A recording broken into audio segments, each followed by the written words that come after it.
And Sarah's friends wouldn't miss the chance to see her perform again on the Araneta stage. That's why we caught some of her friends who's all out to support not only the Pambansang Krum Krum, but also to party with the girls of 2NE1.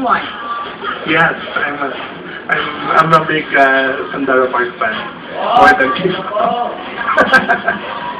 No, actually we worked together in Super 90. That was, I directed her, and then after that, I really wanted to cast her in every movie I did after. We're all excited siya, pero matagal na namin hindi nakikita si Sandy, and we know that it's one of her dreams talaga na mag-perform sa Araneta. So we're here to support her, not only her, but her group mates also. And excited kami siyempre makita yung bagong sandaran talagang mga pasabog talaga, di ba? Siyempre at kabatch niya, proud kami kasi laki na improvement niya and talagang galing niya na. Kaya we're happy tayo.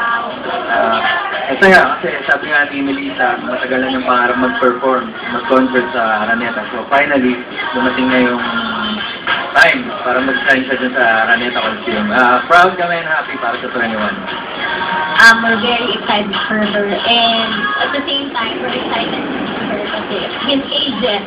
So ages, ibig sabihin, yung tipong payat-payat pa sa talaga noon. Kaya we're so happy that she's here.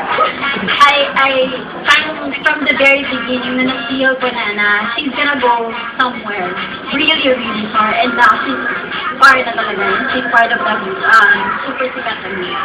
Si Sandara kasi meron siyang yung special something na hindi mo ma-explain kung ano talaga. Even yung Star Circle of Web, iba yung shine na binibigay na dun sa competition namin. And in Korea as well. So, hindi rin ako nagduda na talaga naging successful siya. Kasi she works really hard and determined siya na masupad talaga yung dream niya, na maging singer talaga.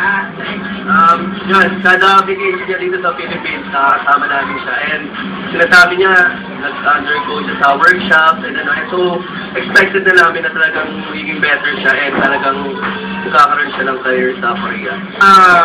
Proud kasi finally nakita na yung talent niya, na-discover na at sa sarili pa ng bansa. So, sobrang saya namin dahil nangyari yun. Pero hindi na rin kami nagulat dahil ayun nga, kilala namin sa hardworking girl. Hindi sa titigan hanggang di niya makuha yung gusto niya. Yeah. My message to Sandy, I'm very, very happy for you at kahit ang lahi-lahi ng narating mo, sumikat ka na sa ibang